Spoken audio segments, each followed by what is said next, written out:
Hello and welcome to a Bergkamp Wonderland podcast. I'm Gimli and tonight I'll be joined by, first up, he's been steady in the ship since I've left. It's our producer, Danny the GFP. Hello, Danny. Bonjour, le frog. And how are you? Really fucked off. Too many cunts on Twitter, most of them supporting Arsenal. Go on, unfollow me, you fuckers. See if I give a fuck. Yeah, I'll find out where you live and send tears through your letterbox. And would you like to inform the masses what you're eating today? Banana chips! Lovely stuff. That's not chips covered in bananas, because that's an idea. Hold on, I'll be back in half hour. Jesus. Next up on my list is the chopsy one who makes a very good stand-in host. It's Gav from She Wore a Yellow Ribbon. Hello, Gav. Fuck, you're back. Oh, it's nice to be back. I've missed it. I've been very busy in my absence, though. I've been to one TV show and I've been on another one. Well, we told people that you dug a hole in the back garden, went out to do your business. There was an alien ship scene, and then what happened? Or don't you know? All I know, right, is that I had an arsehole like a wizard's sleeve when they brought me back. What, they trimmed it down a bit, made it a little bit tighter than usual? Yeah, they stitched me up. Oh, lovely. Didn't charge you £35 for it, did they? Paid with £7 notes. No, I think I got it on interest-free credit. Oh, jeez, we're just talking shit again, aren't we? We are. Next is the man, the myth, the legend, that is Geoff Arsenal. How do, Squire? Yeah, not too bad. I hope you're all well, guys. It's great to hear you back again, Gim. Thank you very much. At least a couple of weeks. You got back before Ramsey's back anyway. Yeah. Yeah, it's nice to be back. Without sounding like a twat, I kind of miss you boys. I know you failed. Really? Yeah, you sound like a twat. Oh, fair enough. We didn't miss you. I thought Gav was better than you. Really? Yeah, that's 20 quid, Gav. Cheers, mate. I'd say, Gimli, I'd love to say that you make hosting look easy. Really? But I can't. Oh, anyway, move on. Can you just pay me in badge pins, Gav? I hear you have a few for sale. How can people get them if they want them? Shewar.com, Shewar@gmail.com, Highest Shewar quality on Twitter. Yeah, they're like I say, they're made from your finest steel. Oh, love it. I've got a product on the market as well, which I pitched at Dragon's Den 3 weeks ago. Yeah, it's turd in a box. No, it's a device. It's little metal strands that go through the seat of your car, mainly for Welsh people. Yeah. If you go round a roundabout and you don't indicate at the roundabout or as you come off the roundabout, it sends a quite lethal shock of electricity through your seat. Some might say it could almost kill you. Jesus. How much are they? I'm selling them for, I think, a quite competitive $29.99. Oh. But I'm hoping it will be standard on all cars by September 2017. Right, so we've got one more guest then, and there are many reasons to be grumpy about Arsenal this week. But this man doesn't need an excuse to be pissed off. It's our angry Venezuelan John. Hello, John. Hey guys, how you doing? Welcome back, Gim. Thank you. You've kind of been sat there listening to us just waffle complete bollocks for the last 5 minutes. It's okay. We're used to it. I know. With this fucking lot, you have to be. Unprofessional cunts, eh, John? Oh, Jesus.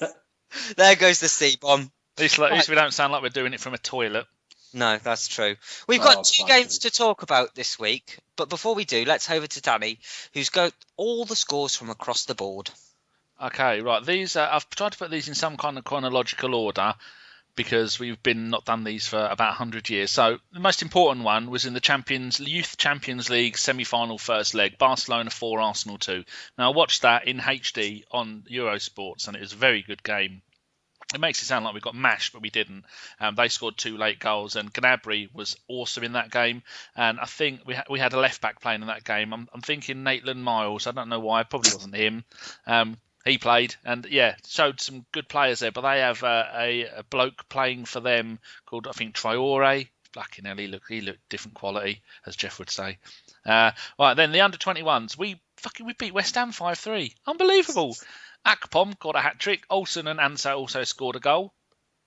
And then the game before that, we played in the Premier League Cup. I didn't know that thing even existed. Reading come to us and beat us 3-1. And Zach Hayden scored for us, so we're out of that. Never mind. And their next game is this Friday, 7 p.m. at Shite Hart Lane.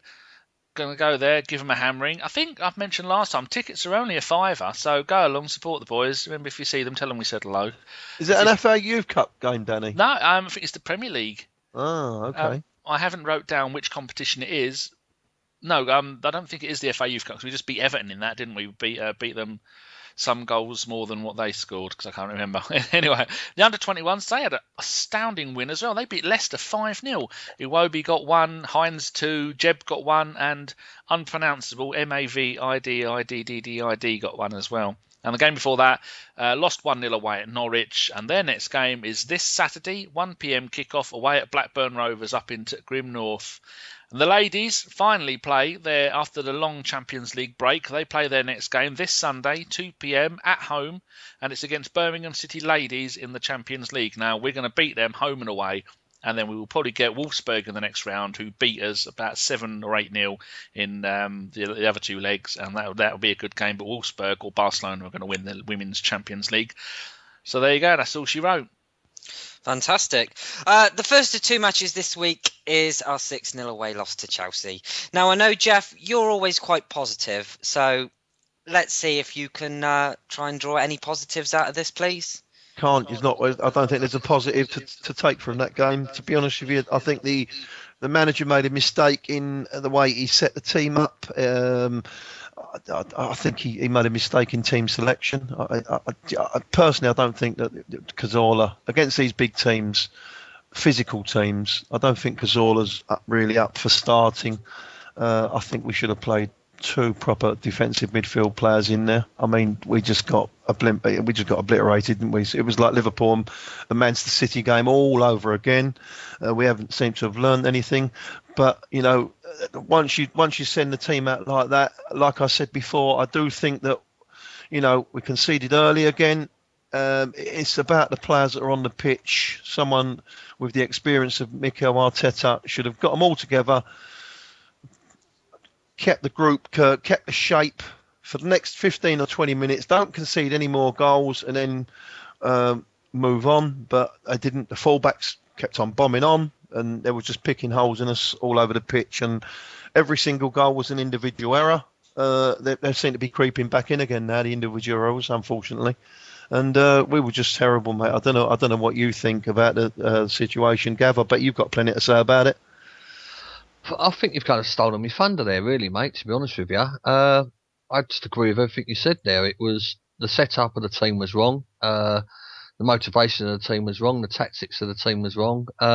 Just everything about it was wrong, really. Like I said, I can't really add much more than what you said there, really. I mean, it was just another one that you can put down on the list of Wenger fuck-ups, really. And the problem is it's all too common. People blaming, you know, it was an away game and it was 12:30 in the afternoon and blah blah blah. It just seems that every time we come up against a team which is not necessarily even, you know, more skillful than us at all, it's just when it comes to Wenger against the top managers at the moment, he's getting outfought. You know, and it's not even the top managers sometimes are outthinking him, and that's the problem, really. The problem solely lies with Arsene Wenger again. No, I agree to some point about that, but I mean, you've got to consider the players. They go out over that white line, and they are on the pitch. Oh yeah, I appreciate that. They can feel what's happening during the game, and they've got to be experienced enough and cute enough to just work out what they've got to do on the pitch. He can only do so much. He can tell them what to do, and no doubt, you know, I'm sure he's got alternatives if it doesn't go well for the first 15 or 20 minutes. But he did set them up wrong. There's no doubt about that. It was a mistake. Yeah, no, I mean, I would agree with you, Geoff, but it's not. If this was a one-off, if this was the first hammering that we've had this season, then I'd say, well, look, it's one of them things. Let's hope the players learn from it. Let's hope Wenger learns from it, blah, blah, blah. But it's the third time in the league that we've got an absolute kicking. Do you know what I mean? And the problem with the Chelsea game, what really gets me is, we was all taking the piss the week before, after we beat Tottenham. Saying how pathetic we played, how badly we played, but it don't matter because we beat Tottenham. And we was all happy about that.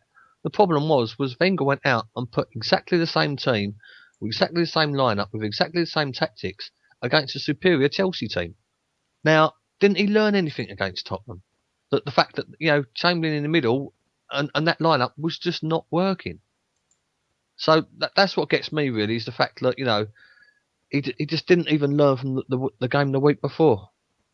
The thing is as well, Gav, that I think the thing that I took from it is the players look just totally unmotivated. I mean, apart from the captain, whose job is it to motivate the players? I mean, should Arsene Wenger be going in there and giving them a team talk that, you know, really gets their backs up, you know, gets their tails up for the game? You know, is it down to the captain?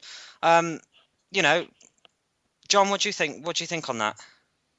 Well, I mean, you know, just setting up the team, you look at, you know, David Luiz and Matic in the middle versus Oxlade-Chamberlain and Arteta right there off the bat. That's a mismatch. Just physically wise, we were going to get ran over in, you know, the middle of the park. Then, you know, as Geoff said, we have, you know, the fullbacks bombarding forward as they always do. So you have the pace of Arteta basically as a holding midfielder, and then you add that Mertesacker isn't the, you know, the fleetest of center backs, and it was just rife, and it was set for them to accept our pressure, steal the ball, and go on a counter, and it's obvious to everybody. So, you know, you mentioned motivation. If you're sitting there in the dressing room and you see the lineups, you know, for your team and for the opposing, you know, for the opposition, and you see the game plan that you have in place, and you know that it's not going to work. It didn't work the week before versus a lesser team. And then you have, you know, quote unquote, a tactical genius, which it doesn't take much of a genius to do anything against our squad these days. It was all set from, you know, before the whistle blew that we were going to get a beating. And that's exactly what we got. Danny, what did you make of all of this? It's fucking bollocks is what it fucking was. Just shows that I've been watching Arsenal play on TV to now from probably the early to mid 80s, and I've never been so fucking angry with a result. I was saying to you lot before the pod that I was at the Champions League final and Geoff was in the ground and Gav was outside the ground getting drunk, starting the war with the French and the Irish in some pub. And even after that, I was fucked off after that game, but at least we tried. This game, I've been back and I've looked at the match of the day and I've looked at the highlights of this game 3 times now. And the biggest fuck up is yet again, like I say, week in, week out, fucking Sagna, you clueless twat. Why every fucking time you look at when they show the angle when they're running back at goal and their defender, their attacker is running at our defenders, where's Sagna? Jogging back from the halfway line. Now, partly, probably Wenger is saying to him, push up. He loves the fullbacks to push up. So maybe I'm being a bit harsh by calling Sagna an idiot because he's a better right back than I would be. Sanya, not Sagna. But it just gets really annoying when you constantly see them attacking and then when Sanya is by the halfway line and we're being caught out of possession and then they're anyone's attacker is running at us, Mertesacker then has to go and cover on the right-hand side if it's one of their wingers trying to come across. And then he gives away a free kick. He did that recently and from that free kick they scored. It's just happening all the time. Cazorla, bless him. I remember when we first signed Cazorla, I said I'd like to see him play in the Bergkamp hole, and John said no. When his best position is out on the wing. So playing him in the central midfield doesn't work. But again, the opposite to that, the Ox, he's been played out wide the whole time, but now he's playing in the middle. He's really good. I just think you can't play some of those players in that game. Flamini should have started. Arteta has shown he'll have 1 good game, 2 bad games. So Arteta should never have played that game. He should have said to the back 4, if any of you go more than a third of the way up the pitch, I'm going to electrocute you. I'm going to wire you up. And any of you fuckers do that, I'm going to electrocute you because I'm sick and tired of you lot. Because you can't run back quick enough. You're either halfway up the pitch and you're not doing anything, or like one of the others just said, that Mertesacker has the turning circle of a 747. Do they turn? No. Not a lost one. That's a 777. Oh, that's the one. That's on the moon. That'll be found in 1,000 years. You watch. It's up there with Elvis. No, I'm ranting here. Giroud was... as usual, Giroud's game is ruined by the fact that Wenger wants him to be a number 9 and a number 10. He can't do both. Someone was saying recently, or I read it, that when Giroud plays, normally a player struggle up front when they have to play with their back to goal. He kind of has the ball come over him, land in front of him, and then he runs on with it. So he's facing the goal, but the ball's coming over the back of him. So it's just his first touch is no good, and as it's a miracle that bloke's what's he got 20 goals this season. How the hell has he got that many goals this season? I don't know if we had a full strength team, if we hadn't all these injuries, we'd be right up the top. Like John was saying before the podcast started, we'd be right up there. We'd be challenging for the league, and teams wouldn't take us on and think we're easily going to beat these. We draw them out, they go high, we attack down like we used to do on the counter attack. Everyone's doing that to us, murdering us. And like I said for that game, that we'd lose the. No, I had the Chelsea game down as a draw. Everybody else said a win. I had the Swansea game down as a loss. Everyone else said a win. So I'm the only one here who knows got any fucking sense. What you're saying is it's not a sense. Nobody's ever going to bet against Arsenal to lose a match before. I do. Well, I did. Why? Because I have no confidence in the team or the manager. You have to have some kind of positivity before the match. There's a difference between positivity and being realistic. We're doing a predictions league. That's not a view into the reality of what's going on in the club. So how comes I predicted we'd get 1 point from those two games, and that's exactly what we got? And you lot all predicted we get 6 points, and we got 1.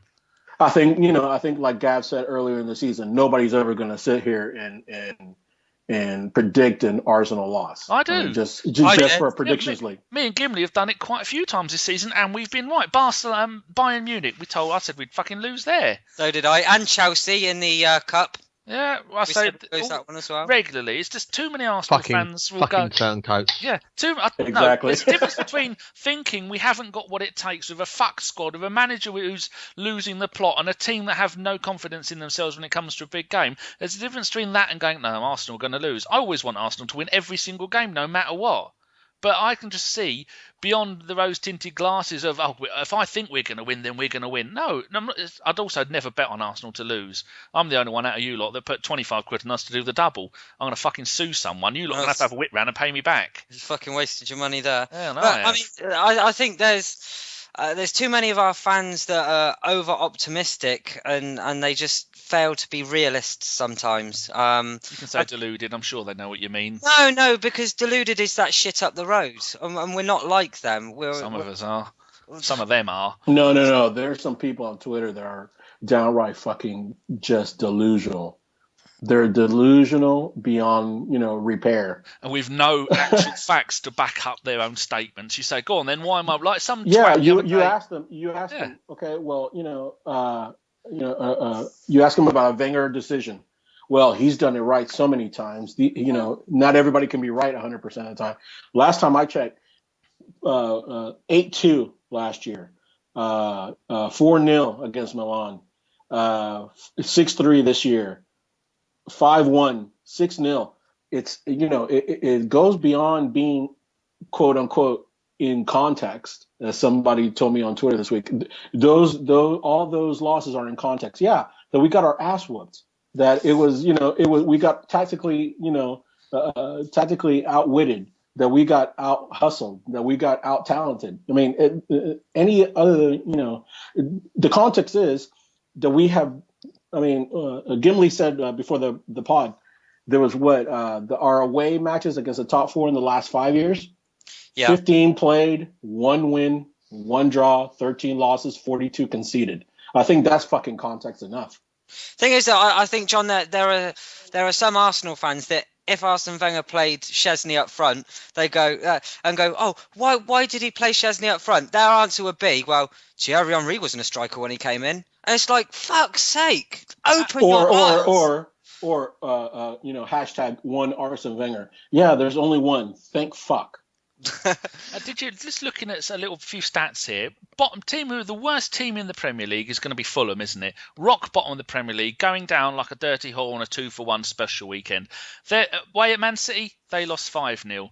Away at Man United, they got a draw. Away at Liverpool, they lost 4-0. And away at Chelsea, they lost 2-0. So all of our results are worse than fucking Fulham's, who are bottom of the league. How does that even happen? I remember in the entire of George Graham's glorious reign, one embarrassing defeat, and that's when I think Man United come to Arsenal and beat us 6-2 in the League Cup when half of our team weren't playing. And that was it. That's the only really embarrassing one. The way Arsenal play, though, is very, very offensive, and that means the fullbacks do push on. I mean, the mistake that we've been making is that, I mean, Gibbs, he did all right the other day against Swansea, but his previous two games, the Tottenham game, he was rubbish, and the Chelsea game, he was equally rubbish. But the way we set up and the way we play our football, you are from time to time going to get caught out, especially when you've got midfielders that are not really protecting the back four how they should be, and they haven't got the pace to get back when we get caught. When the ball gets turned over to the other team, we get caught in possession, bomb. And if you've got a team with as much pace as Chelsea did have, you are going to get caught out every now and again, and you are going to get, you concede 2 or 3 goals. That's just the way we play.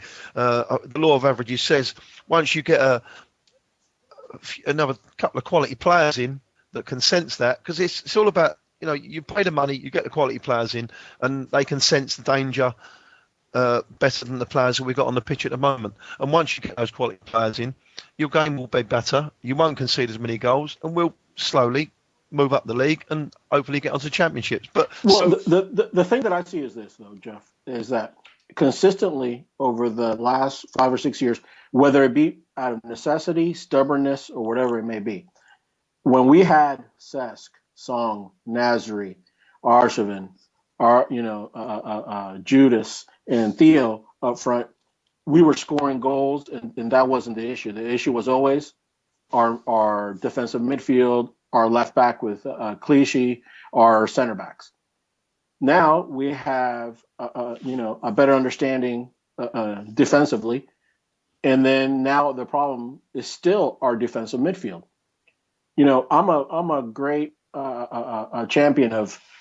I love a defensive team that can build from the back and go forward, because if you can, limit the goals you concede, your offense needs to do the minimum to get results. Right now, if you see earlier in the season when we had everybody that, that's injured now available, we were much better at grounding out results. We were much better at possession. We were much better at not getting caught on the counter. Our defensive midfield wasn't exposed. The problem that these injuries have put a light on is our defensive midfield is still weak. We signed Flamini, and that's great. I think that he's a great organizer, and he should have been playing a bigger role since he's been healthy and available more than Arteta. But when Arteta's in there, there's no pace, there's no organization. It's a reactive situation more than an anticipatory situation. And it always seems like we're always 1 or 2 players away. We're always playing players out of position. We're always adapting and trying to, fit a square peg in a round hole. And I mean, we've had the money available. Let's just say, for the sake of saying, fine, we couldn't get a striker in January because no world-class strikers were available. But we could have got bodies for that midfield, and it was obvious that we were going to need them. Okay, John, so here's the question. I mean, we've all identified that the players that aren't performing, they're consistently underperforming. Like your Arteta's, for every 5 games that he has bad, he'll have 1 good one.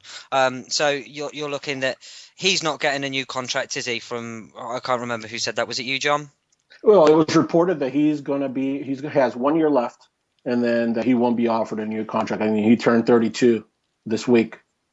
So, if you just look at the pace, listen, he's done an admirable job.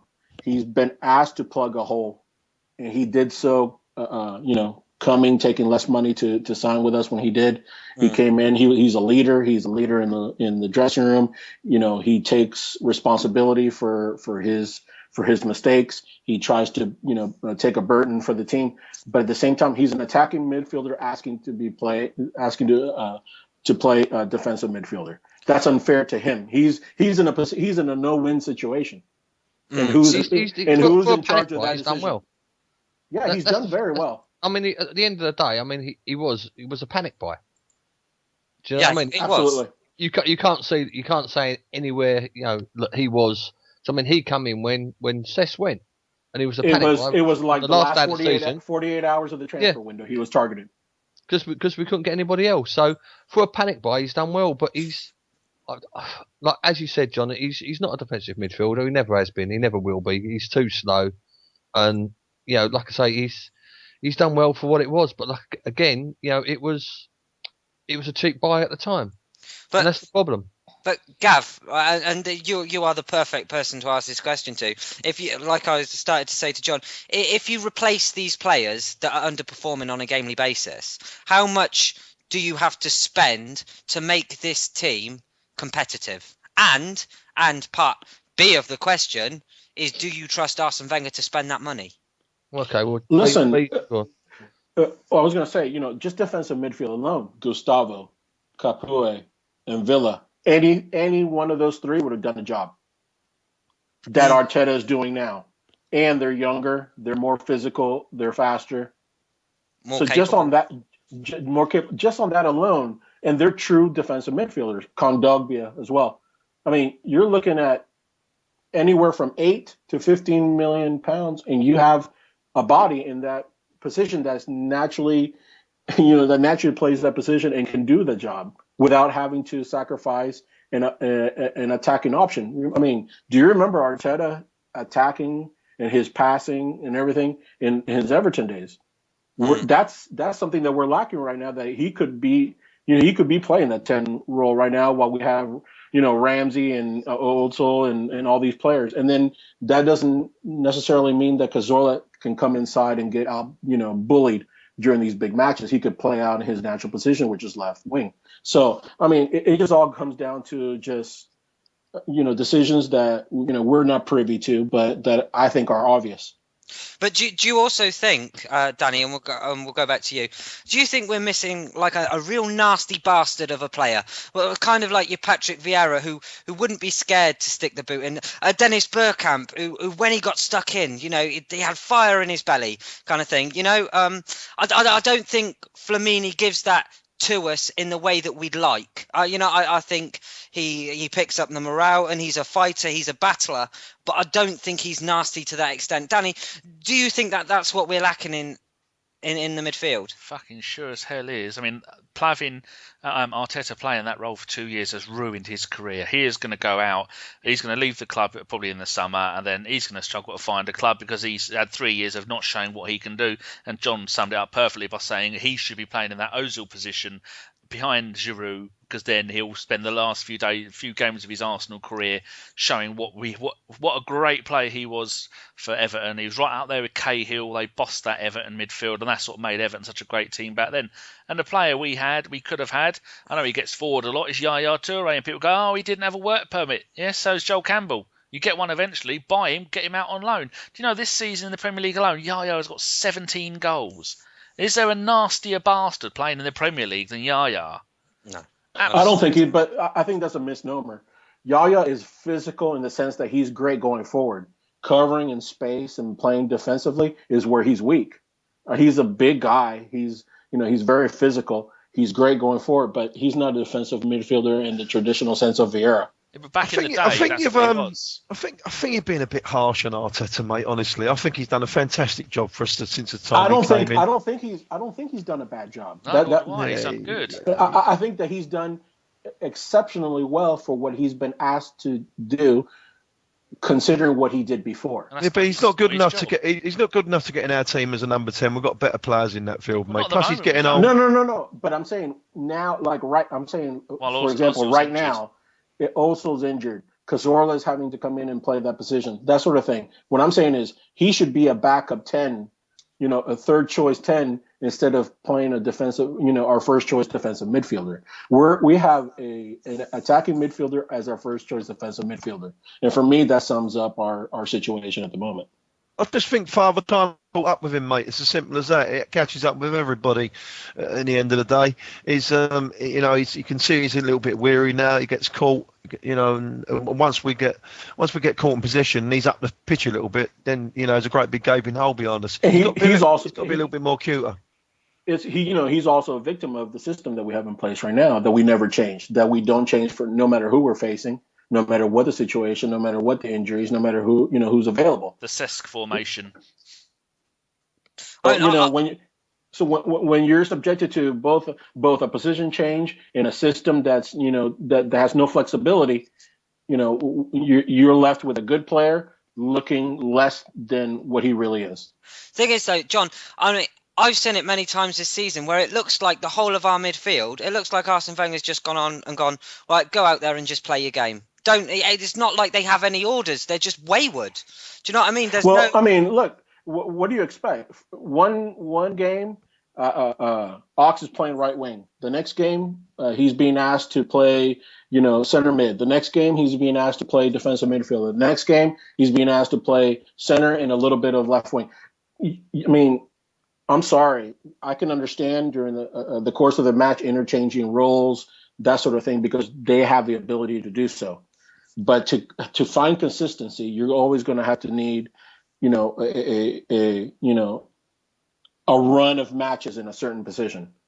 And what we're doing right now is just plugging holes to accommodate the system, instead of coming up with a system that accommodates who we have available at the moment.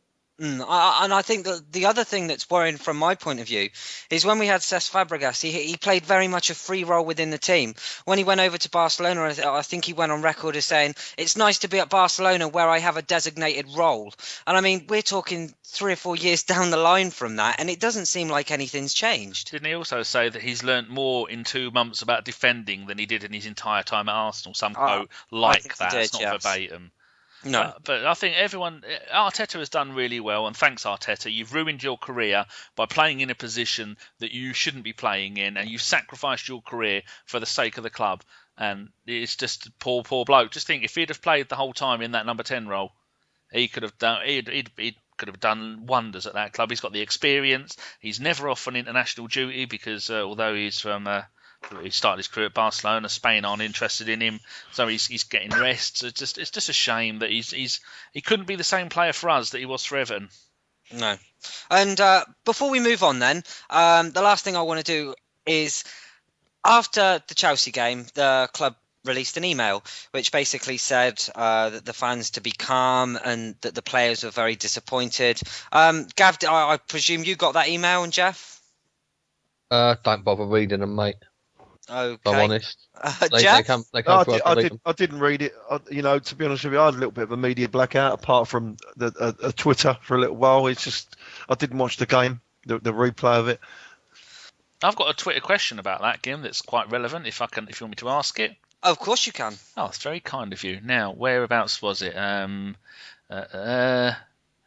we go. AFC_Andrew, who is at PR_WHORU. He's been on the pod once, maybe twice. This Lovely goes on a fella. little. He is. And we're back on sometime between now and the end of time. Is the club shirking media responsibilities, demonstrating a sincere lack of class, more associated with Fergie, or a good idea? Then I said, I asked him, as in, give me a little bit more details. He said, the club refusing to give press conferences after Chelsea before Swansea. They gave statements, but that's a one-way communication, not an open dialogue which allows for accountability. It's how petulant managers and clubs act and goes against the grain of Arsenal's class, which I think is a really good question. I mean, a statement question. Well, I don't really understand that, because Wenger did come out after the match. He had only on Match of the Day, though, didn't he? No, he was on. I see two. I think BT Sport as well. He was on, so he'd done 2 interviews. Arteta come out, I think it was on the Monday, and he said how disappointed they was. I think it's all blown out of all proportion. People look into things all the time. What we need to do is calm down a little bit. It is not the end of the world, right? It really is. What would be the end of the world?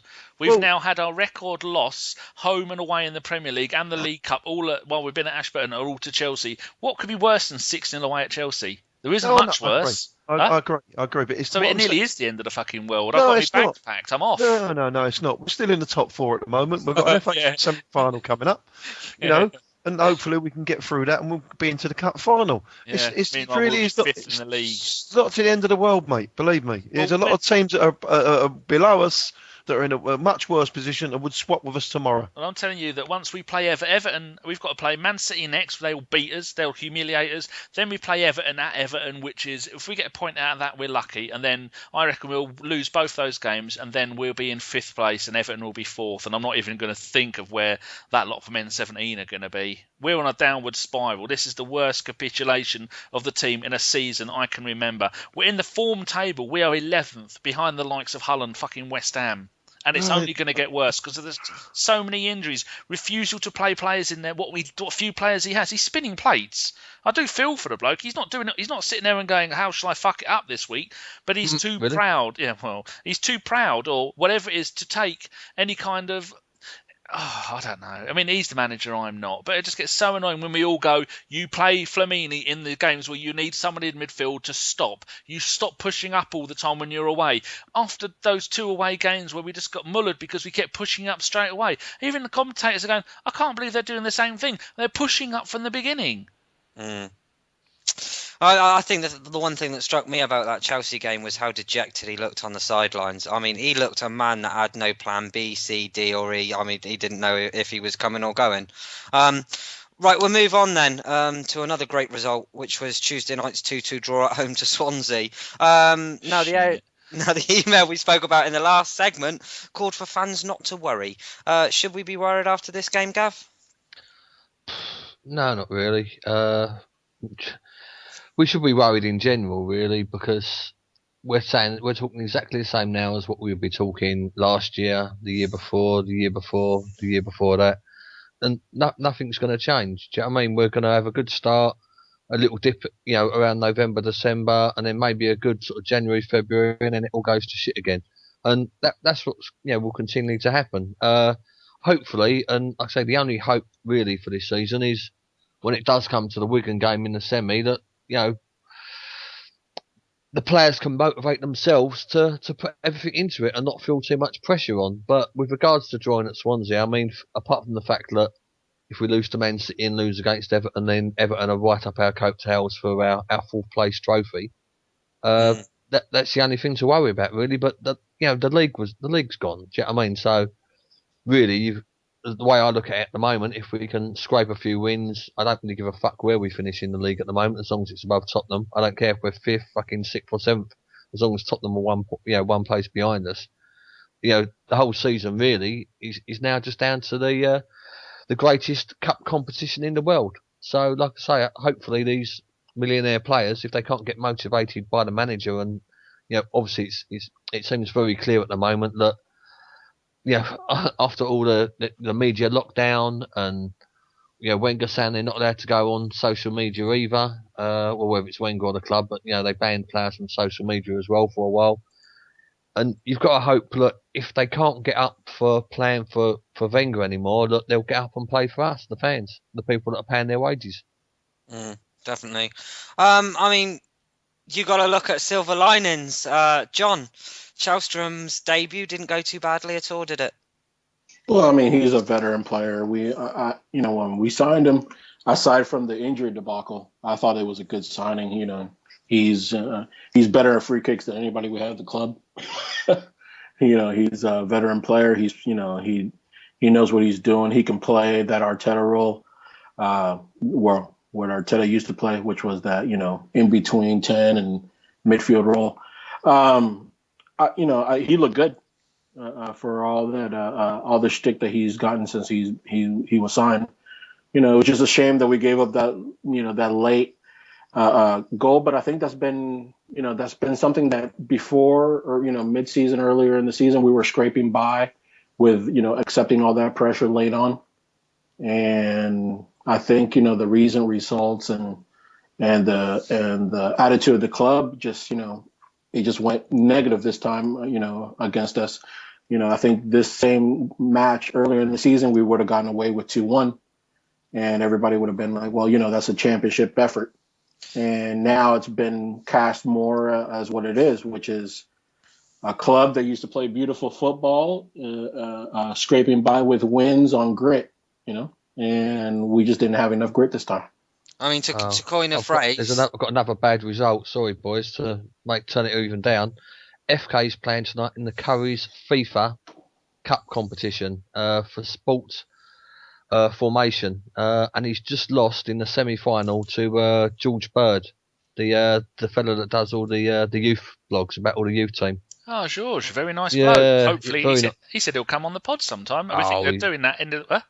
He's brilliant. Brilliant. Oh, I read good. I his thought you were blogs. going to say Brilliant. something bad about him. We hope plans for the summer. I'll say something bad about him. He just knocked fucking FK out in the semi-final. Do you know what I mean? I thought FK was going to go through and win this for us. Never mind. Oh dear. It'd be nice to have George on in the summer and talk about the season as it's been for the youths and who we got coming up. But as I haven't asked him if he'd do that, we just better get on with it. Yeah, better ask him. Oh, he has said he'll come on. I'm sure he said he did. Oh, mate, if he didn't, I know a fellow that goes all the youth games as well. Maybe get them both on together. That could be interesting. And you got the photographer bloke as well, whose name I can't. Is it Aaron? No, not Aaron, is it? Yeah.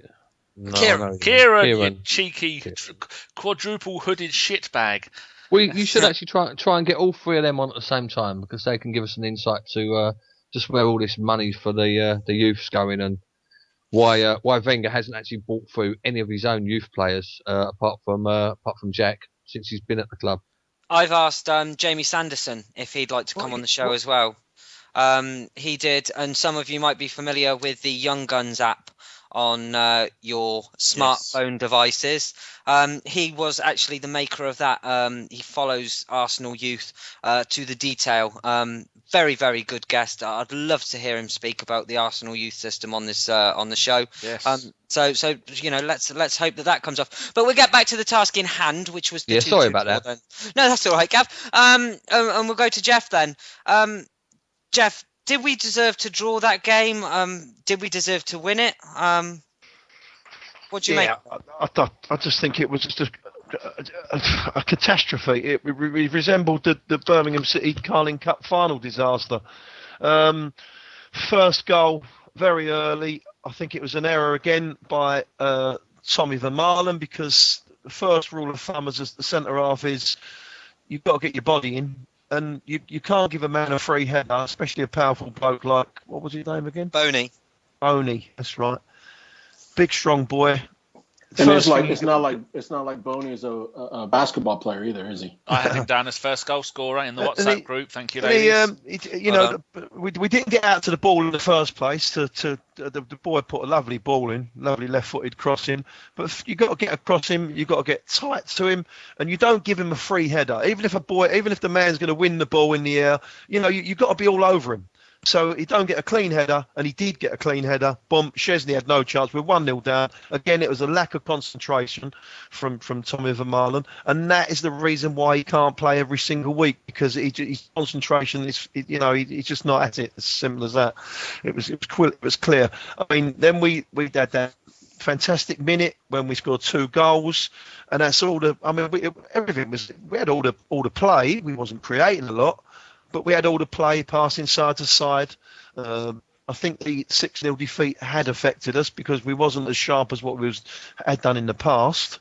But and then you had the last minute, and it was just a catastrophe, wasn't it? It's just and it's one of them things that happen. But at the end of the day, things like that do happen in football matches. You can't help it.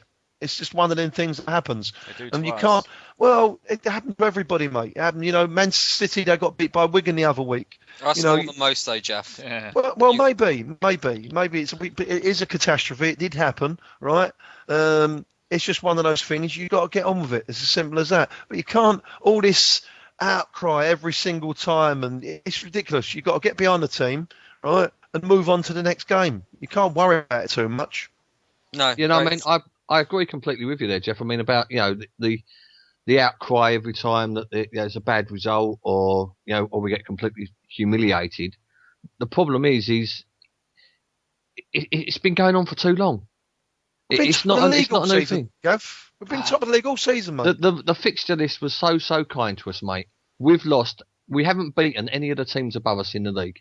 All 3 teams above us in the league have hit us for 5 and 6 goals. We beat Liverpool. Well, I think we beat them in the cup, mate. But Gav, I think it's a combination of not only the fixture list being kind, but also the fixture list coming at the time when our injury list was also, yeah, of course, climbing. So it happens every year, mate. You can't negate one without the other. But I agree. It happens every year.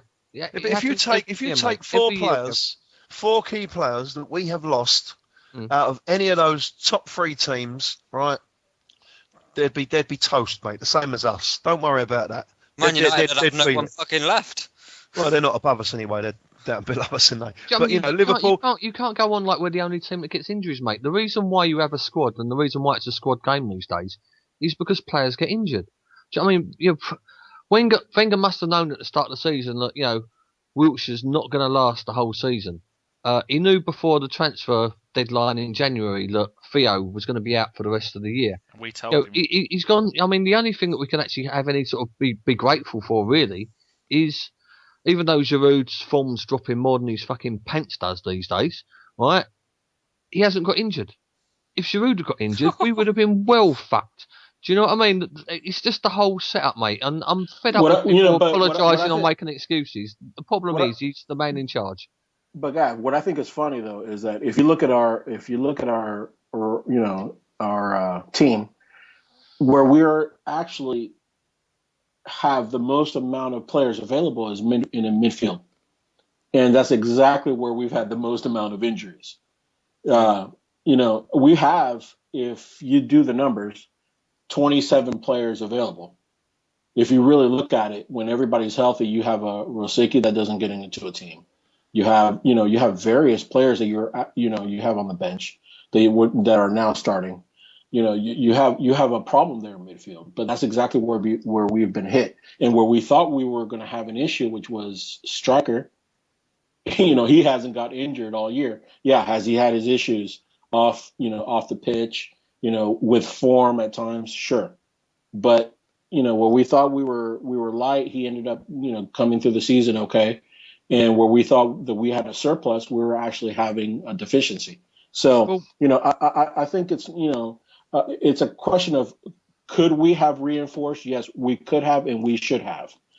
But I think the fixture list and the injury list both together hit us it was like a perfect storm of shit that hit the fan. And we're now reaping the rewards of that, And unfortunately, we're on the bad side of it. That's the thing. I mean, if that happens and you're running out of creative players or whatever, then when you're away at Chelsea, Liverpool, Man City, I mean, you can't really blame Liverpool, Man City because we had more or less a full team out then. But you've got to go away to places like Chelsea, and you've got to fucking park the bus. And it's all good saying, in this song, playing football the Arsenal way. That's all well and good, but we haven't been playing well for months. We have not been playing well for months. And like I say, he's got to learn. He's got to have a tactical brain that getting a 0-0 draw at Chelsea is a hell of a lot better than getting fucked 6-0. To back you up even more, Gav, and I know Geoff will back me up on this too. I found out that Aaron Ramsey's injury, he was going to be out for a lot longer than what they'd actually first quoted. And that was a couple of days before the transfer window actually shut. He could have gone out and sorted something for that, but he didn't. Do you know what I mean? It just looks like a total complacency.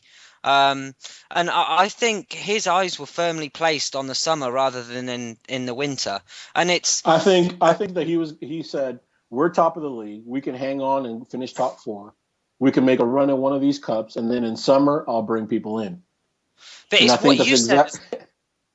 what you said as well, though, John. When we were all criticising for it at the time, you turned around and said, I have full belief in these players because it's these players that got us to where we are now. And I honestly think he sat there and he thought exactly the same thing as you did. But you have to have the faith in the players because they've got you that far. Nobody can see 3 weeks into the future after that transfer window shuts and says, we're looking at Ozil down, Wilshere down. I mean, let's be realistic. Nobody thought that all of these injuries were going to hit at one time, unless you're Gav. Unless you're a soothsayer like Gav.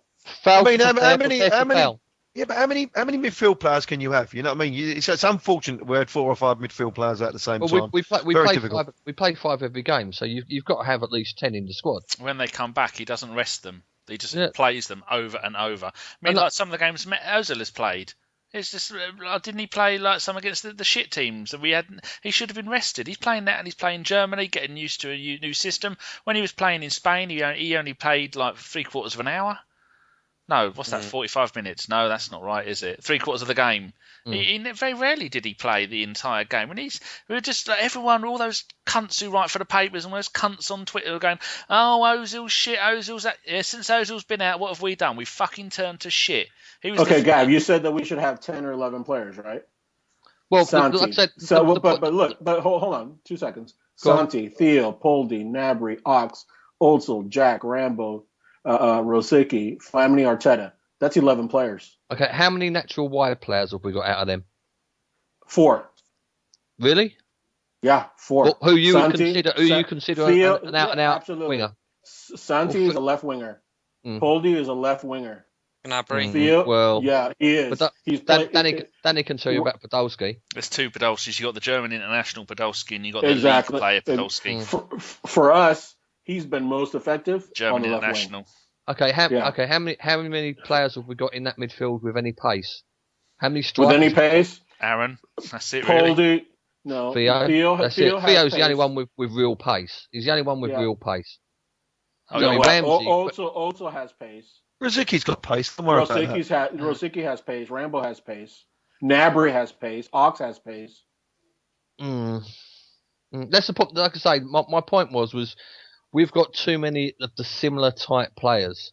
And like I say, Theo is the only player that actually gives you something different. Because I don't disagree with you. I don't. But hold on. Let me finish, mate. Go on. Sorry, carry on. I'm just saying, I'm not disagreeing. I think you're taking this as an argument. It's not. I'm agreeing with you. What I'm saying is, he's agreeing with you, but you're wrong. No. I'm saying the numbers are there. The problem isn't with our players per se. Most of the time, the problem is the way that we're setting up. For me, I'm scared to talk in case you butt in again, mate. Oh, come on, Gav. As many times as you fucking rant, you cunt. don't pull that fucking card out on me. Oh, let's bring back the fucking Geoff versus the Geoff versus Gav pod, and we'll see how much you fucking rant, you fuck. Nearly got you, mate. Nearly got you. No, like so, as I was trying to say, the problem is we've got too many of the similar type players, and like I say, we take out Theo. There's nobody else who's going to make a bit of a difference. All right, Podolski when he comes on, or when he has a good game. But there's no, like I say, when you look at the team at the moment without Theo, there's no pace in the team. And for the rest of the season, every manager's going to know that you push up high against us, you push in against the the wing backs and the centre backs. They're going to be forced because we've got nobody sort of talented in the middle at the moment. They're going to be forced to whack it forwards to Giroud. So, managers are going to man mark him. And we're just going to be so predictable for the end of the season because the way I look at it at the moment, until we get Ozil back, until hopefully we get Theo back, we've got nobody who can actually change the game at the moment. We've got no game changers. No, do you know what? I think for me, the most killer injury that we've had this season has been Theo. Because you could start to see Ozil and Theo combining with each other. And to be honest with you, Theo was the only person that had the real pace to pick up what Ozil was doing. And I think you saw a chemistry with them two that was actually starting to take us places. But, what happened, and you can't look back in the past. You could beg the question, if Theo Walcott hadn't got injured, would Ozil still be in the team and not having the criticism that he has been? But anyway, we'll look about moving on then. But before we do, we must talk about City. They are our next match. I know you boys will probably think we will get absolutely raped by them. I put on some Wenger tinted glasses. We're going to beat them 8-0. Oh, don't worry. I've seen the light. I'm now going to say we're going to win every single game 5-0, no matter fucking what. No matter that Wenger is obsessed with buying players. If he goes to a player, what position do you play? Central midfield? Well, you can fuck off then. Unless you play 9 positions, I'm not interested. So he's going to play Fabianski up front. He's going to have a one-legged Ozil in goal, and we're going to win 12-0. There you go. Maybe I'll get all those cunty 50 people who unfollowed me because I dare speak the fucking truth. God, that really has touched a nerve. Gav, I know you wanted to talk about a protest that's going on, didn't you? I'm going. Yeah, no, like I said, there's a few people that have got together, anonymously made an account on Twitter. I I just basically want to show the board and the manager they're disgusted about the way that they're actually performing towards the fans, really. Not only with regards to the upcoming 3% increase in ticket prices, which is an absolute joke, but also another 3%. Yeah, because the cost of living hasn't gone up at all, has it? And all of our wages have all gone up. Well, and sadly as well for the staff at Arsenal, they some part-time staff don't get what's considered to be a living wage. The normal staff like the security, full-time security, etc., they're not getting a 3% increase. This is a So problem. Getting an increase. Hopefully not. Hopefully he's getting a 45. A new job. Yeah. But yeah, no, like I say, so they're going to meet before the game outside the Armoury, and then go outside to the director's entrance. And just basically, politely make their feelings known, really. Look, there's a lot of unhappy people about with regards to how the club's actually being run at the moment, both at the boardroom level and management level. Mm. Is it that bad, Geoff, really, honestly? Honestly, I mean, my thoughts about Wenger. It hasn't changed in 3 years. 3 years ago, I said I can't see him ever winning anything again, and I was laughed at. And 3 years later, fingers crossed, I'm going to be proved wrong, and we're going to go and lift the FA Cup. But like I say, the board, I don't think they run it. If you're looking at it from a business model, which they've brainwashed Arsenal fans to think that it's a business and it's not a club. Well, it is. Then, you're living in the 80s, mate. It's a business. Well, no, I know it's a business. As I was saying, I mean, if you're looking at it from a business point of view, and the sole aim of a business is to get as much revenue as possible out of its clients, then the club are doing a brilliant job. When it comes to giving value for money and treating it like a family, obviously, there used to be a phrase, the Arsenal family, and there's no such thing as that anymore. Fans arguing with each other all the time. Can't even have a decent debate without cutting each other off and all that malarkey, which I hate, really. I'd much rather have a civilised conversation about views as opposed to let's see who can come up with the most witty insult. But no, it's just not. I just don't think it's a good place at the moment. Do you know what I mean? I really, really don't. And why? I can't get my head around that, mate. We're in the FA Cup semi-final. I go again. We're the top four in the Premier League. What do you expect at the moment? What do I expect? Not to get beat 6-0 away. I don't expect. That's boring, mate. Shit happens. Get over it. No, I'm not going to get over it. I don't expect. I don't expect. Well, then what are you going to do then, Danny? You're going to get fucked off when he got half. If you've got a half-injured squad, you go, what we're going to do? We're going to play four at the back. We're just going to say to them, all defend for your fucking lives. That's what we're going to do. You can't just brush over. 6-0, never mind.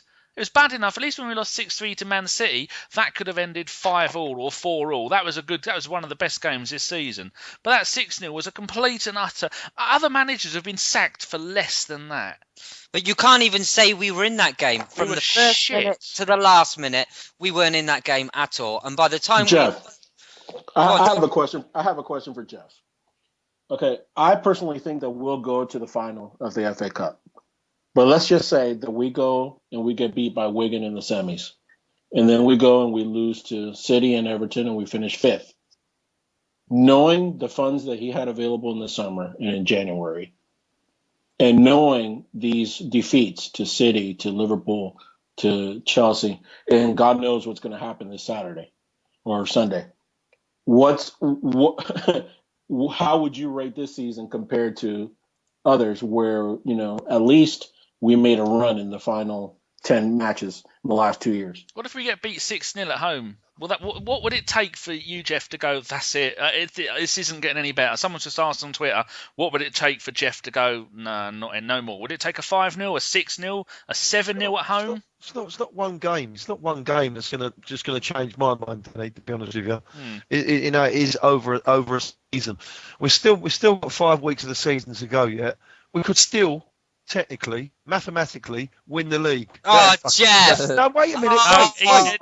He said mathematically, and we can. We're going to win. Correct. We're going to win our last 6 games of the season, all in the Premier League. We'll win every single one of them. No problem. Let me explain to you. I'm not finished. Last 5. There is no reason, right, in my heart of hearts, there is no reason why we can't go and win 9 games of football. Yeah, right. True. Am I right or am I wrong? No, you're true. It's not. Yes. We did it last year. We can do it again this year, right? Yeah. Right? There's no reason why we can't do that. For the same reason we can't it's lose all them. what we're saying. It's all hypothetical. It's no good. Yeah, discussing but it right now. but my question is, what's going to happen when we come and we lose a semifinal and we finish outside the top four? Will that be enough for you to say, you know what? Although he's had many years of service and they've been great, maybe it's time for him to step aside. It's a hypothetical question. I tend to not worry about shit unless it just happened, right? And then I'll deal with that situation as that time comes, because it's sprouting all this negative bollocks all the time about, are we fighting relegation right now? Is this a parody podcast? Because at the minute I've heard the 45 minutes or an hour. Not so fucking gone. I can't remember how long it's been. Right? It's so negative, and there's no reason for it. We're still in the top four in the Premier League, which is the best league in the world, allegedly. Right? We're in a semi-final, right, of the biggest and the most famous cup competition in the world. What the fuck is to be depressed about? I don't get it. I really don't get it. 6-3. Repeat. Don't worry about it. Don't 6-3. worry about something that's not happened yet. What's the point? Don't go with them negative vibes. But that has happened. 6-3, 5-1, 6-0. That has happened. Yeah, well, And it's not no longer a once a season type thing. Now it's a trend. It's predictable. It's becoming ordinary. And we will lose to Man City and Everton, and we're going to be fifth. Once we change the personnel, which will happen over the next 18 months, right, it will be totally different. I agree. But we might be doing that 40 million pounds lighter. If we'd have done this in January and we'd have bought a midfielder, a winger and a striker, we'd be fighting for the title like we all said in January. But how comes we know it as fans and he doesn't see it as a manager? He's a fucking idiot. And he comes out with You don't know that. You don't know. He's not stupid, is he? He's not stupid. Well, he is, Geoff. He acts it at times. He can't be stupid at getting £7 million a year, Gavin. You know what I mean? No. We're the stupid ones for paying him it. Gavin hates it. But he's still not stupid because he dupes us. If that's what you're saying, he still dupes us, isn't he? But at the end of the day, even though we're talking about manager and players, I'll give you an example. At a certain point, Michael Jordan wasn't as an effective player as he was when he was younger. The game passed him by. Why? Because he got older. He ran out of ideas. Totally Father different. time caught up. No, it's not totally different. And it's been the same with players and managers throughout history. Sometimes they just stay too long. But you can say Arsene Wenger came into English football. He introduced the whole dietary stuff, training methods. I mean, he was almost a cult legend. Innovator. Exactly. An innovator when it comes to English football as we live and breathe. However, I think from when he came in and he introduced all this stuff, football has moved on to yet another higher level. And I think he's still living in the past. Well, there's two statements. Red Auerbach.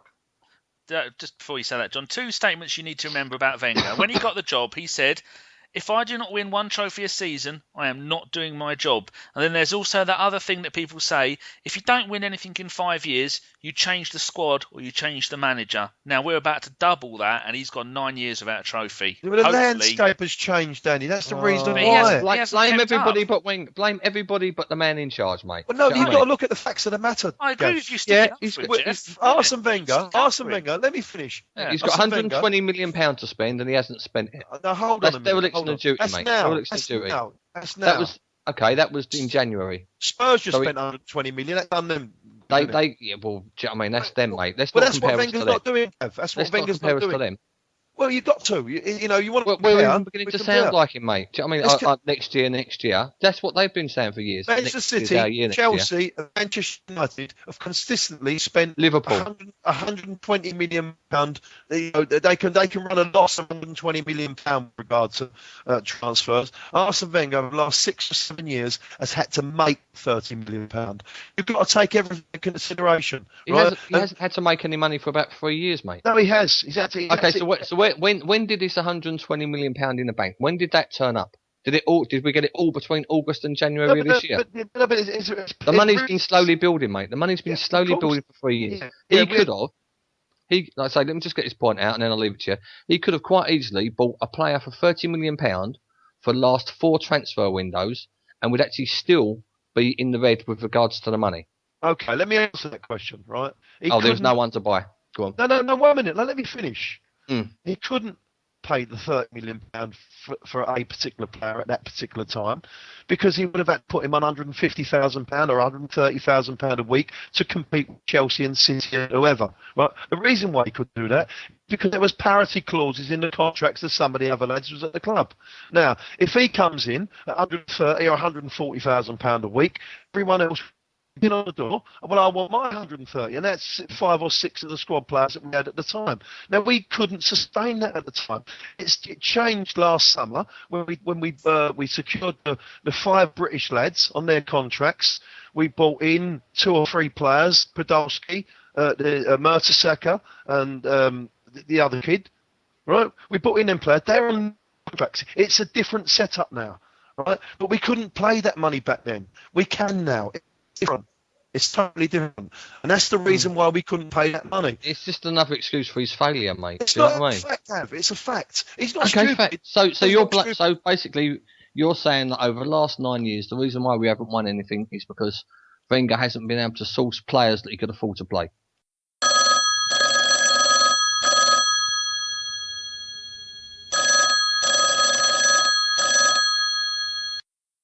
I do apologise. We've had a few technical difficulties. Geoff, if you'd like to carry on. Yeah, well, I was just saying about we're all going mad about the way we are and everything else. My belief is you've got to give the man time. He's got us to this far so far. He's obviously, there's no doubt about it. We've had trouble with money, being able to compete. It's different now. The landscape is evening up a little bit better now. So let's give him a little bit more. Let's wait till the end of the season, maybe see how we fare. Because if it does come to it where we do get dumped out of the FA Cup, and we drop out of the top 4, he might just stick his hands up and say, "Well, you know what? Maybe I have gone as far as I possibly can." But I don't believe that. I think he's. I haven't got a problem with change. It's changing for the sake of it and changing who to. It's no good just dropping him out, right, when he's built this club over the last 10 years, I beg your pardon, and to let someone else to come in, because you're going to be on another 3-year span then. Let's just, think about things. You're better the devil you know than the devil you don't sometimes, because you might get someone else in, right, who blows the 70 or 80 or 100 million pound, and we don't really get any further.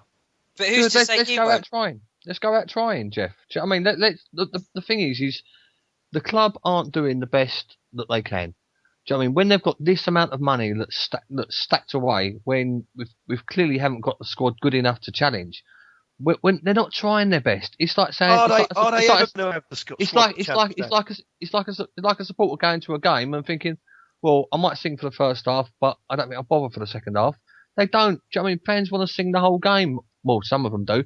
But like I said, the club isn't doing the best. And when there's been this much money unspent, then questions have got to be answered. If there's this much money in the bank unspent and we go on, win the league and we challenge for a whole season, then you say, well, do you know what I mean?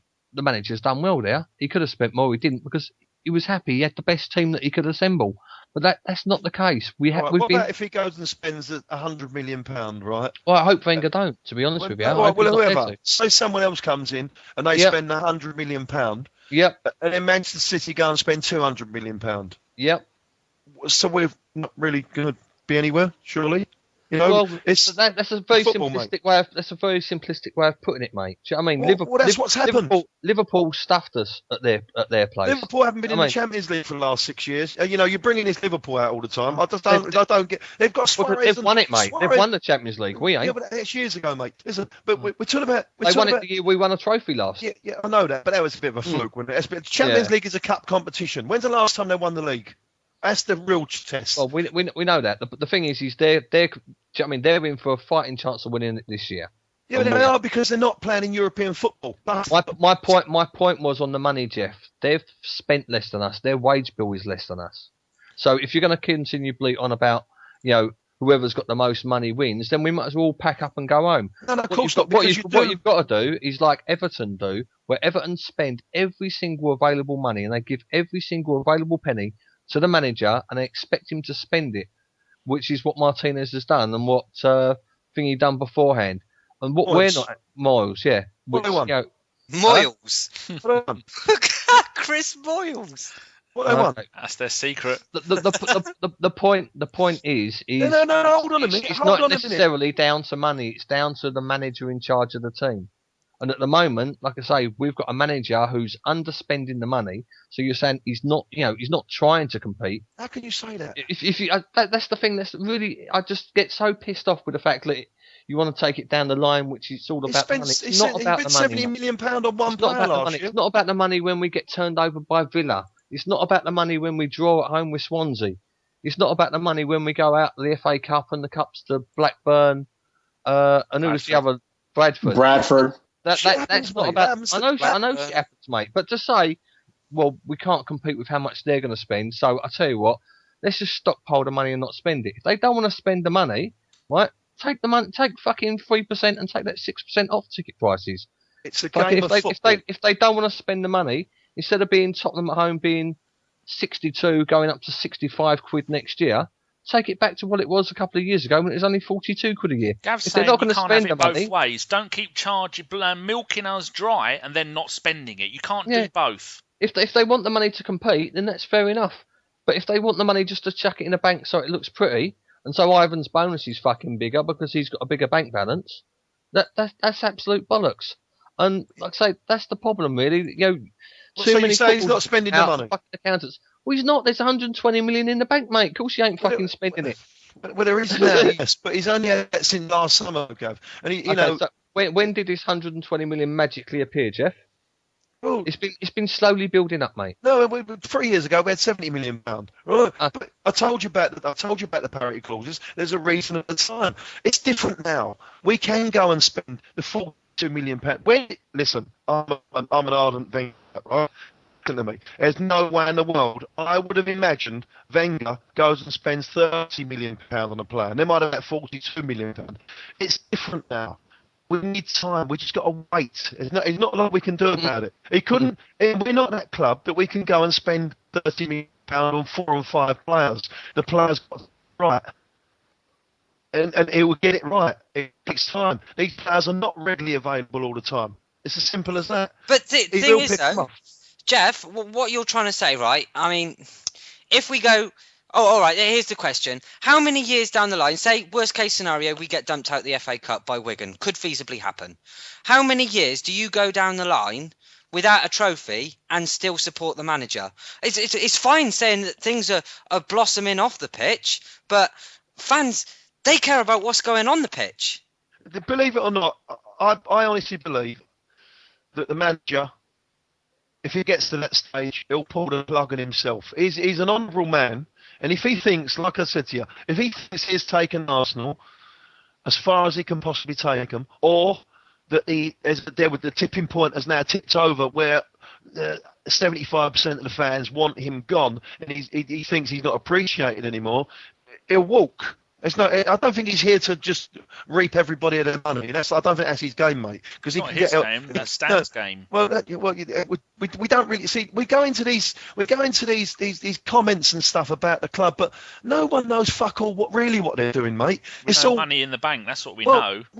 Let's just go and knock it all out then. Let's just go and knock all the reds out. That's not the way to do it. Leeds did it where they are now. Don't compare it with Leeds. Leeds spent money they didn't have gambling on Champions League success years in Well, that's in what advance. you want us to. No, I don't.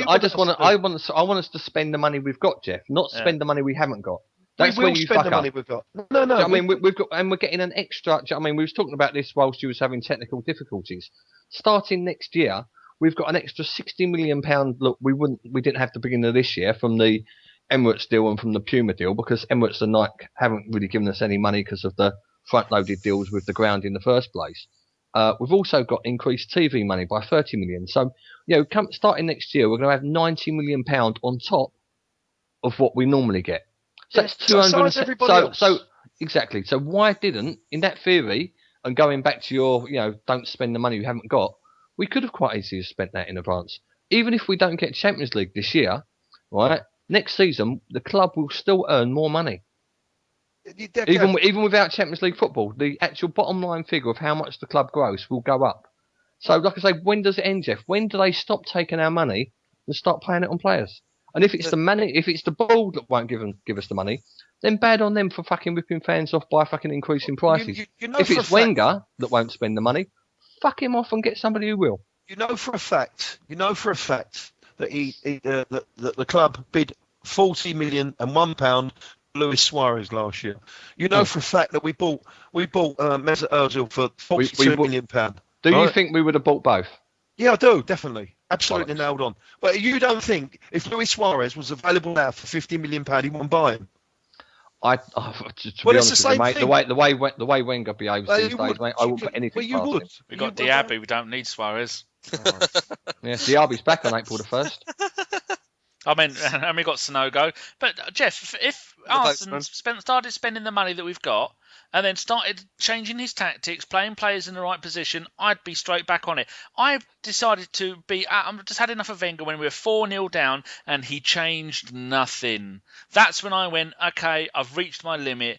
All season I've been saying, yeah, we're doing brilliant. We had all those wins in a row. We were doing fantastic. But when it come to the transfer window, he come out of that statement to this day shows how little he thinks of the fans. Were saying, oh, if I'd have had more time, I'd have bought a better player. Well, no, you've had since the 31st of August until the 31st of January to go and buy any players you want and arrange it. But you've said, oh, the very last minute and I've got a bloke and that's all I could get. No, it isn't. Many players you could have got.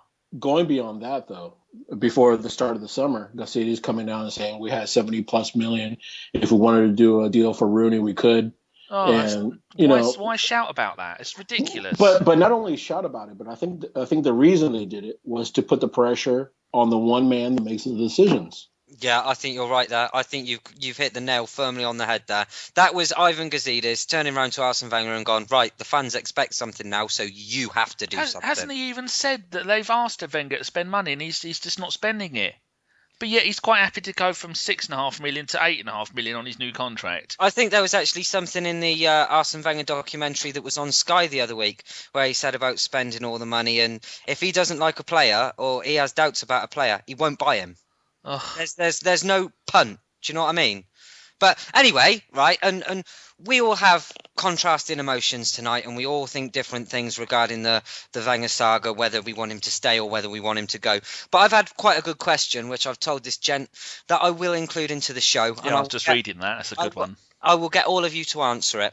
And he simply asked, how many Arsenal fans, and he'd like a percentage, are Wenger out, do you think? So... Okay, so the best person to go for... Danny, we'll go with you first. How many do you think of Wenger out percentage?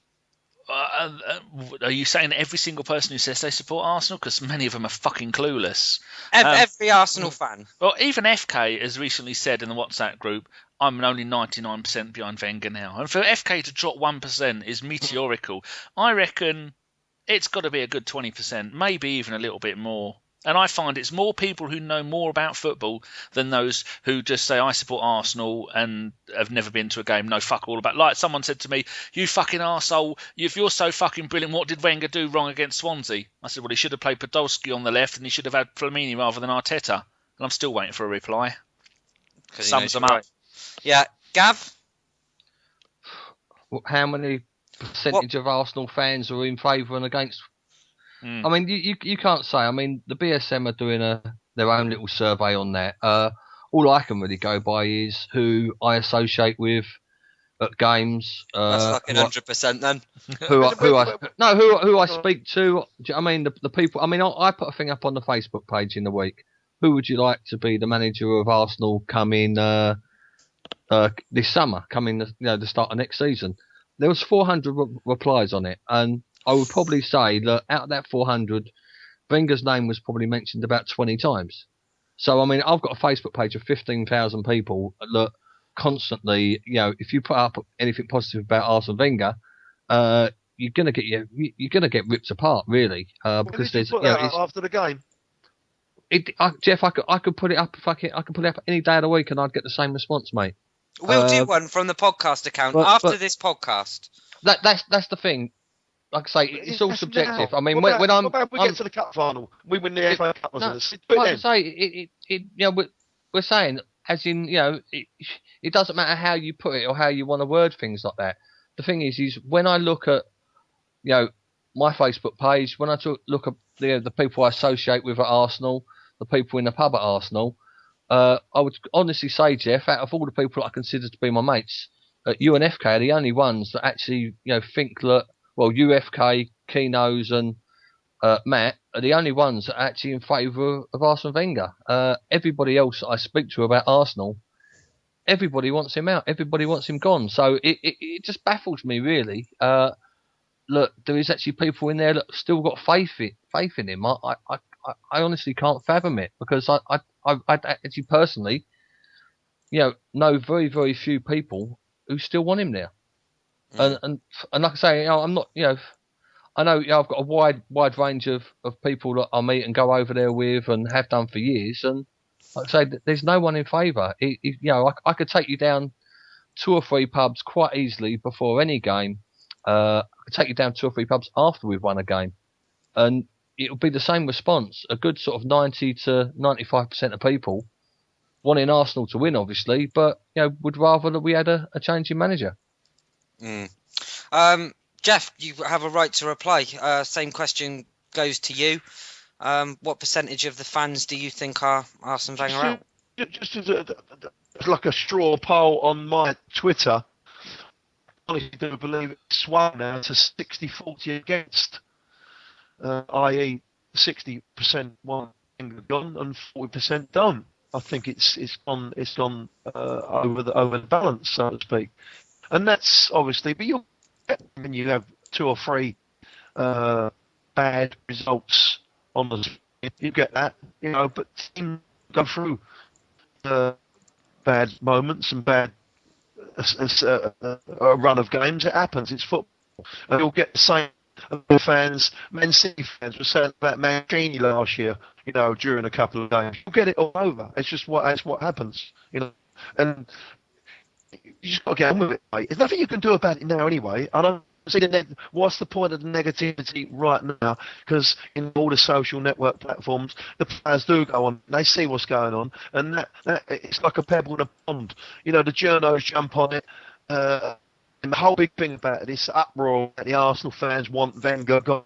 It's no good for the players. We're just about going to a cup final. It's no good for the players, and it's no good for the manager. Can I ask you an honest question, Geoff? Yeah. Do you think that he's lost the dressing room? Absolutely. No, he has definitely not lost the dressing room. Because he, like I say, I mean, he promised a good performance and said, can't go over the wire line and play. Yeah, I know, but you would have thought he would have had a more sort of sit up and head up for the Swansea game, and that's why I was saying it. If he's saying the players are going to get behind me and blah blah blah, No, I know, and like I say, we haven't had good results against Swansea over the last couple of years either.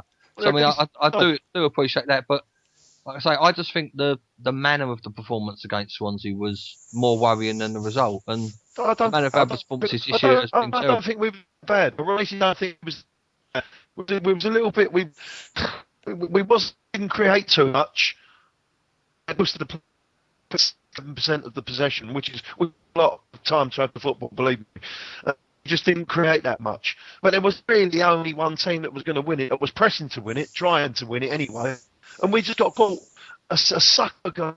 Right? It was a ricket. It was one of them things, a catastrophe that happens in football matches. And at the end of the game, so we couldn't do anything about it. Shit happens, mate. Liverpool won the European Cup down to it. Our best attacking player was our left back.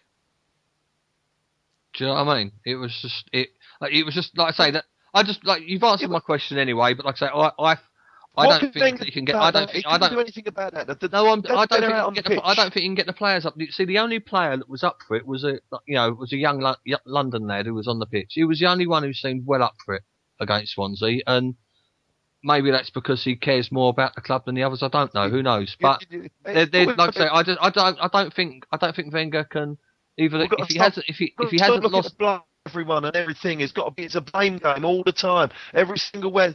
It is when you do badly. There's always blame when you do badly, mate. Things happen, mate. Some things happen. They keep happening though. They keep happening. Well, obviously they do. They keep happening. They keep happening, mate. They don't. The top 3 have scored over 17 goals against us in 3 games. I can't argue with that. I know. So the problem is you can't. When it happens once, that's a one-off. Once is a one-off. 3 times in one season, then there's something wrong. Then to happen 9 seasons on a trot, then you've got to start looking if it's, okay, you can't go on the pitch. But I mean, to be honest with you, I'd rather he was on the pitch at the moment instead of sitting on his arse, not trying to change things when things are going wrong. At least show some passion. Do you know what I mean? 3-0 away at Chelsea. I want the manager on the edge of his box. In fact, I want to see him get fucking sent off. I want to see him screaming his bollocks off at the players, making such a fucking racket at them that in the end the fourth official tells him to go and sit upstairs. That's the kind of respect I want. Like he used to do a couple of years ago at Man United when things were going wrong. You'd get up, lose his rag, start shouting at the players, wave his arms about, and in the end, rowing with the fourth official, and in the end up getting sent up to the stand. That's what I want. If his players aren't showing passion, he's got to show the passion, and he's not. And if he's sitting there on his arse, whilst we're getting whipped and not changing it, I can't see him having the passion at half time. I mean, I really hope that, half time, really, what he should do is Wenger should go and have a cup of tea or a glass of red wine, whatever he wants to do, and let Bold tear him a strip. It happens, mate. Do you know what I mean? That it should happen every game, mate, because he's not getting him up for the beginning of the game. He can't change the game once he's happening. Gav, listen, honestly, mate, I respect you so much, honestly, believe me, but you're all assumptions, mate. You just assume that. You've got no facts, honestly. I'm only going on what I see, mate. Yeah, I mean, Wenger sat on his arse against Chelsea, Wenger. He sat there. Well, he can't do nothing. He doesn't go over the white line. He can't play. I know he can't do anything, mate. I know he didn't. It's the players on the pitch that can affect the game. Wenger can't affect the game. Oh, he trains them, mate. He puts them in the positions. But then again, he tells them what to do. 3-0 down to Chelsea in the first 20 minutes is a fact. 4-0 down to Liverpool in the first 25 minutes is a fact, Geoff. You can't argue that. What's the point? But Gav's talking about motivating players, and those players... If you need motivation, okay, to play Chelsea away in a Premier League game and Liverpool away in a Premier League game, you shouldn't be playing football. That is the biggest load of bollocks I've ever heard in my life. But if he can't motivate the players, then he shouldn't have a fucking job. You do not play motivating against the top team. That change games. All of a sudden you're 2-0 down, you and you think let's just get out of this game now as best way we possibly can. And that's exactly what happens. And Arsenal players that played in their matches didn't perform on the day. He doesn't set them up no differently. Right? I know, that's the problem. Blue games. He should set them up differently. I agree. That's the way he does it. It's brought us success in the past. It will bring us success. It has. Of course it has. Sorry, 2 doubles, 4 cups. My boy's 9, mate. He's never... he's 9 this year. And I think about how long he's been in my life and how he's grown and how he's changed. And, like I say, it's just not happening. I know we've been through it, mate, but the problem is if we are coming out to the other side, what we need is a manager in there who can motivate the players, a manager in there that can change the tactics from game to game. The only reason that we actually do zonal marking is to save Wenger actually doing any research on who we're playing, so that players don't have to know who they're picking up at corners. They just have to know where they're standing. And opinions. It's more assumptions and opinions. Cesc Fabregas said it. The players have said it themselves that they don't actually the research that they do is in their own time against who they're playing. Cesc Fabregas said it when he went to Barcelona. It's nice to do tactical training. He didn't mean it like that, though, mate. How did he mean it then? Was he misquoted? No, he was. Everyone sees it a totally different way. He didn't mean it like that. He come out afterwards and said there wasn't anything against Wenger. It was Barcelona. To be fair, Cesc gives a lot of interviews in Spanish and Catalan that he doesn't give in English that have been damning to Arsenal. What player has left Arsenal and had anything positive to say about them? Whether it be Vieira, he's had nothing good to say about him. Fabregas, sure? All those great players. Hold on a minute. Hold on. Alive in that. There is not one player that left Arsenal and has something bad to say about Arsene Wenger.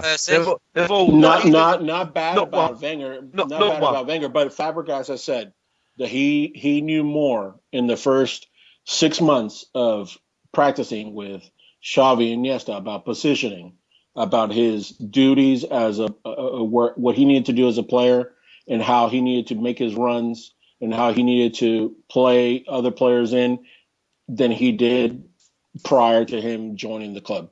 But that's He not said necessarily against Wenger on the setup, the tactics. But I'm not You're saying it's talking about against Wenger. players. I'm saying if a player that was our captain can say that about joining another team, what does that say about what how he was being implemented in our system? But I believe it was because he was complimenting those two players. He's gone into their team. He's gone into their squad. Two fantastic players, world class players, maybe the two of the best in the world at that particular time. Okay, it was honoured to watch them play, and it will look not for them. So they're at the top of the game. That's what he meant by it. It wasn't necessarily he meant Arsene Wenger shit. He ain't got no tactics, but all of a sudden now I'm under Pep and Xavi and everyone else. I'm a better player now. Of course, you move from one team to another team, a successful team. You'll see different. You'll get different passages of play. You'll get different way you play yourself, the different way you. You're gonna learn. There's nothing. You improve as a player. No doubt about that. But it's nothing against actual Wenger. You ain't had one player come out and talk about Wenger. Not one manager. Not anything. Right then, I think I would like to argue that a little bit more, but there's no point because we can't hear a fucking word Geoff is saying. The fucking internet.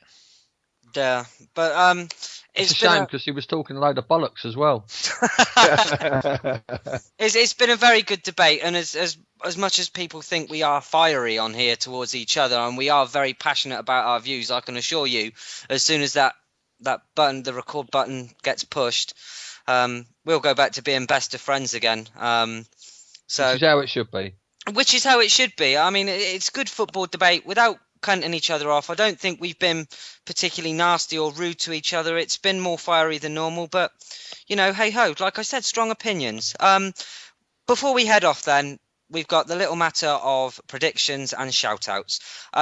So Danny, if I could have your predictions for City, please. We're going to lose 4-1. Okay. And I think Yaya's going to score first. Okay, Gav? We're going to park the bus, play a tactical astute game, and it's going to be 0-0. Oh, fucking, I wish. John? I'm going to go in the same spirit as Gav, and I think we'll finish 2-2. And we're going to have Ox scoring the first goal. So to get to 2-2 means we'd have to score 2 goals. But to get that, they're going to have at least 4 of their players sent off, but then doesn't the game get abandoned? That's the only way we're going to score 2 goals against them. I failed to see how we're going to score 2 when Giroud couldn't finish his dinner. Geoff? If we go in front, we need to score that first goal. It's so important. I don't think we've been in front against one of these big teams, have we, really, for ages? We all seem to go behind. So if we go in front, I think we can go on and win the game. If City go in front, then we're going for a draw. I'm going to punt for 2-2 draw. Oliver Giroud scoring the first goal. Okay. Well, this is where I get cunted off by most of Twitter. I'm actually going to go 3-0 David Silva. Yeah. Genuinely, I think it'll happen, and I think most of the goals will be in the first half, if not the first 10 minutes. We'll push up the problem, and get ruined. You know what the problem is? That, and I wanted to kind of chime in earlier about Wenger losing the dressing room. I don't think he's lost the dressing room. I think all the players love him. I think that, he's a great coach. I personally am not a WOB. I don't want Wenger to leave. I want Wenger to change. But what is more likely, Wenger to change or Wenger to retire? And I think what's more likely is Wenger to retire than change his system. Well, he's up to retirement age now as well, isn't he? Yeah, he is. So, I think the past few seasons have shown that he's not willing to change. I don't think it's going to start now. So I think it's likelier that we get a new manager than have Wenger change his philosophy. He can stop borrowing Steve's bus pass now and get one for his own. That being said, we have these matches coming up that are going to require a little bit of tactical, flexibility. And it's all going to be down to, is he going to eat some crow and change his tactics for these matches and get results go forward, maybe get an FA Cup out of it, and leave on a high note, or B, sitting, at the end of May, and when he asked to be judged with a fifth place scenario and no FA Cup. And I think it's going to all be down to how tactically, flexible he is. And I just don't see it. Right. On that bombshell, let's have some shout-outs then. Please, Geoff? No shout-outs from me this week, sir. In fact, I will, yeah. The shout-out to one Arsene Wenger. Oh, it's almost predictable. John? For me, it's going to be at Turkish ORTY Goon. Selena is a gooner. She's a gooner that goes to matches and she blogs and everything. She's a really good follow. So go give her a follow. Thank you. Gav? Yeah, Mr. Klopp, I'd like to say hello to him. And in seriousness, to Arsenal_ANON.